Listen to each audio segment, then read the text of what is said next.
the name of Allah, the most gracious and the most merciful. Assalamu alaikum, may peace be upon you. This is Saad Farooq Khan and we welcome you to the 15th episode of the Book of Light. In this episode, we are going to begin the 4th chapter of the Holy Quran, which is Surah An-Nisa. Starting off with the first verse. O people, fear your Lord who created all of you from a single being. And out of this he created man's wife. And out of those two he spread many women and women. Fear God in whose name you demand your mutual rights and maintain the ties of kinship. God always watches you. Give orphans their property. Do not exchange bad for good. Do not misuse orphans' property by mixing it up with yours. This is a major sin. If you fear that you will not be able to deal justly with the orphans, marry women of your choice, 2 or 3 or 4. If you fear that you cannot deal justly with them, then marry only one or a female captive of war. This is more likely to avoid injustice. Give women their dower cheerful as a duty. However, if they willingly forego any part of it to you, you may take it happily.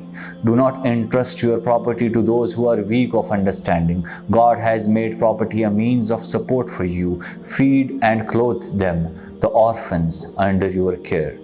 Out of their property, speak to them with kindness and justice. Keep testing the orphans until they reach the age of marriage. If you find them mature of mind, release their property to them. Do not eat it wastefully or in haste, fearing that they would come of age and claim it. If the guardian is wealthy, he should not charge anything. But if he is poor, he may take what is fair. When you release their property to them, have witnesses on their behalf. God is enough to take account of everything. There is a share for men in what their parents and their close relatives leave behind. Likewise, there is a share for women in what their parents and close relatives leave behind. There is a share decided by God in what is left behind, be it little or much. If close relatives, orphans, and the needy are present at the time of the division of inheritance, give them something of it and speak to them with kindness. Let people have the same fear which they would have for their own helpless children if they had left them behind as orphans. Let them fear God and say what is right. Those who unjustly eat the orphan's property, they fill their bellies with fire. Soon they will roast in the blazing hellfire. God directs you. Thus, regarding your children's inheritance, the share of the male is equal to that of 2 females. If the heirs of the deceased are more than 2 daughters, their share is 2/3 of the inheritance. If there is 1 daughter, she will have half the inheritance. If the deceased has children, each of his parents will have 1/6 of the inheritance. If he has not left any child and the parents alone inherit him, his mother will have 1/3 of the inheritance. If the deceased has brothers and sisters, then 1/6 will go to his mother. All these shares are to be given after the payment of the bequest and debts. You do not know who are more beneficial to you, your parents or your children. These shares are from God. God is all-knowing, the wisest. In what your wives leave behind, your share is half. If they do not have any child, but if they have any child, your share is 1/4 after the payment of their bequest and debts. In what you leave behind, the share of your wives is 1/4. If you do not have a child, if you have a child, their share is 1/8 after the payment of your bequest and debts. If the man or woman has no heir in the direct line, but has a brother or a sister, for each of them is 1/6. If they are more than 2, their share is 1/3 after the payment of bequest and debts, provided that the bequest does not cause any loss to a heir. This is the command from God. God is all-knowing, most forbearing.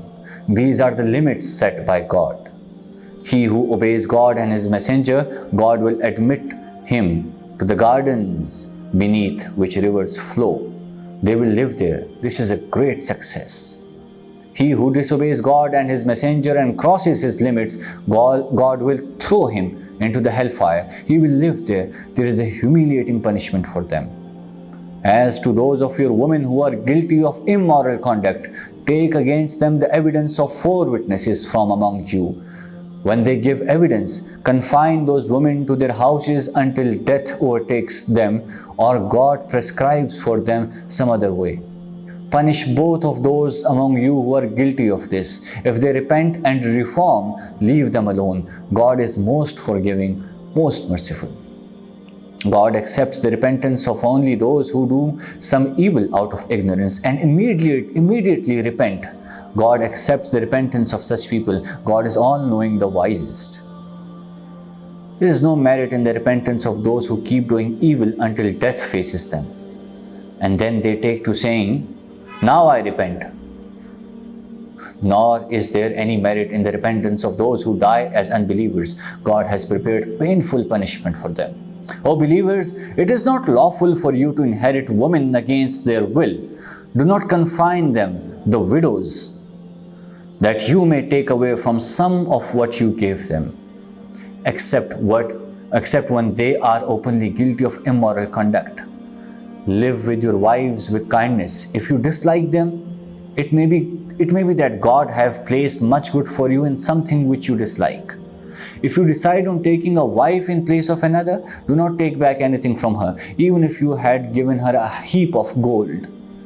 Will you take it back by slandering her and doing an outrageous wrong? How can you take it back after you have enjoyed each other and after they took a solemn pledge from you? Do not marry the woman whom your fathers married. What is past is past. It was indeed a shameful, loathsome, and evil practice. Forbidden to you in marriage are your mothers, your daughters, your sisters, your father's sisters, your mother's sisters, your brothers and your sisters' daughters, and your foster mothers, your foster sisters, your wives' mothers, and your stepdaughter under your care, born of your wives, with whom you have consummated your marriage. If you have not consummated your marriage with them, there is no blame upon you. If you marry their daughters, forbidden to you in marriage are the wives of your sons who have sprung from your loins.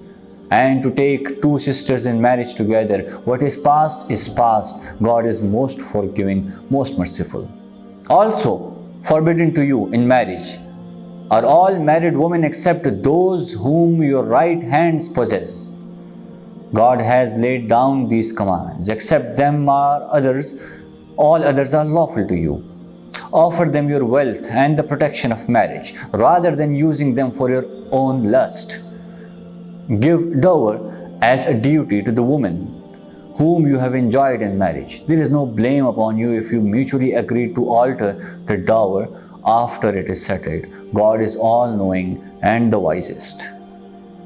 Those of you who cannot afford to marry free believing women, they may marry such believing women whom your right hands possess.